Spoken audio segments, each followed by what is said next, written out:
and sisters, take a moment. Just breathe. How much of your day, your week, your year have you spent carrying things that were never yours to carry? We wake up and immediately the mind starts running. What if this doesn't work out? What if that person doesn't change? What if the money doesn't come? What if? What if? What if? We sit there at 2 in the morning, staring at the ceiling, trying to solve problems that are months away, problems that haven't even happened yet, problems that may never happen. And in doing so, we exhaust ourselves over something that was never in our hands to begin with. Ika, here's the truth. Nobody tells you enough. You were never meant to carry it all. You were given a role to try, to work, to do your part with sincerity, and then to hand the rest over. That's it. That's the deal. Do your part and let Allah handle the rest. Think about it. You plan a wedding for 2 years, every detail, every guest, every dish on the menu, planned to perfection. And then it rains on the one day you didn't plan for rain. Or someone falls sick, or the groom's flight gets delayed. You realize very quickly that no matter how much you plan, the outcome was never in your hands. It was always in His hands. So why do we lose sleep? Why do we let worry eat away at our health, our relationships, our peace of mind over things that are simply not our department? Your department is the effort. His department is the result. When you start mixing up the two departments, that's when life becomes unbearable. I want you to understand something beautiful. When you say, I leave this to Allah, you are not giving up. You are not being lazy. You are not avoiding responsibility. In fact, it's the opposite. It takes far more strength to let go than to hold on. Letting go is not weakness. It is a form of worship. It's called tawakkul, and it is one of the highest stations a believer can reach. Yeah. Look at the example of the bird that leaves its nest in the morning with an empty stomach and returns in the evening full. It didn't sit there worrying about where the food would come from. It went out, did what it was supposed to do, flew, searched, worked, and trusted that provision would come. That's the balance. Effort plus trust. Some of you are holding on to situations that are draining you. A relationship that isn't working. A job that's toxic. A debt that's keeping you up at night. A diagnosis that scares you. A child who's gone off track. You've cried, you've tried, you've pleaded, you've lost sleep, and still nothing has changed. Can I tell you something? Maybe it's time to stop wrestling with it and simply place it down. Say, Ya Allah, I've done what I can, now it's yours. And watch how much lighter you feel. And this doesn't mean you stop trying.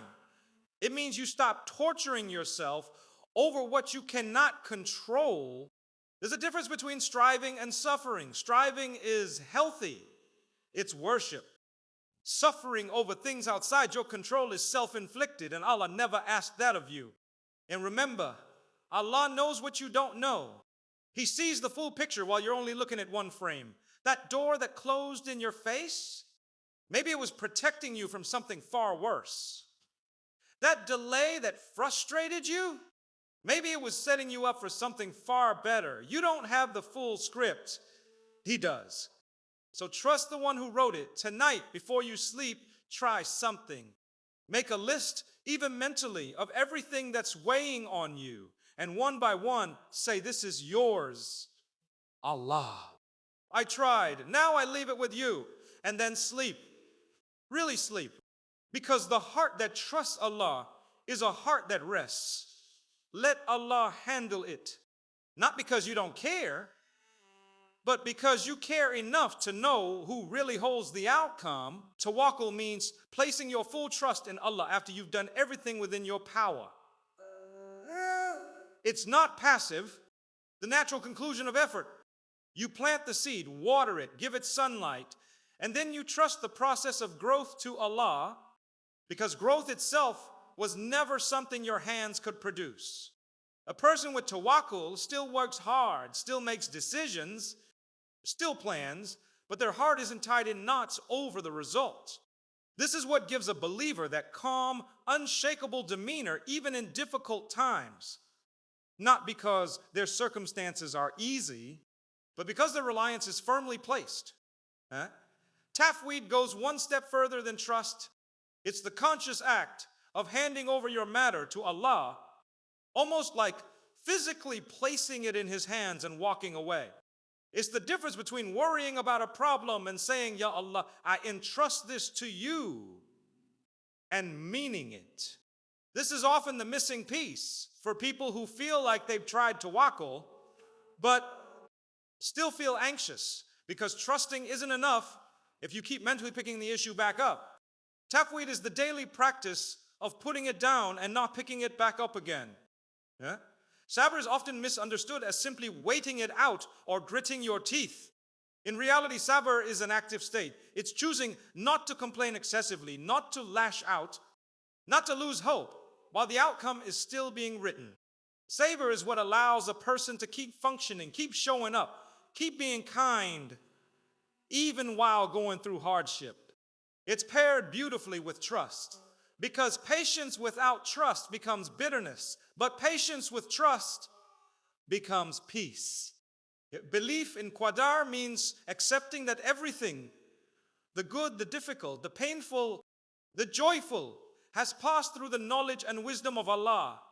This doesn't mean you stop making choices or stop trying to change your circumstances. It means that once something has happened, you don't waste your energy fighting reality. Acceptance of qadar brings a deep sense of peace because it removes the exhausting question of why me and replaces it with what now, which is a far more productive place to be. Peace.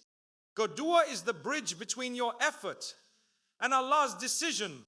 It's the conversation you have when words to anyone else would feel pointless, but with Allah, every word matters.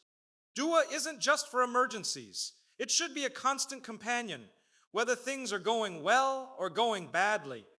Making dua regularly reminds you, every single day, that you are not alone in carrying your burdens, that there is someone who hears you, even in the silence of your own heart, even when no one else knows what you're going through.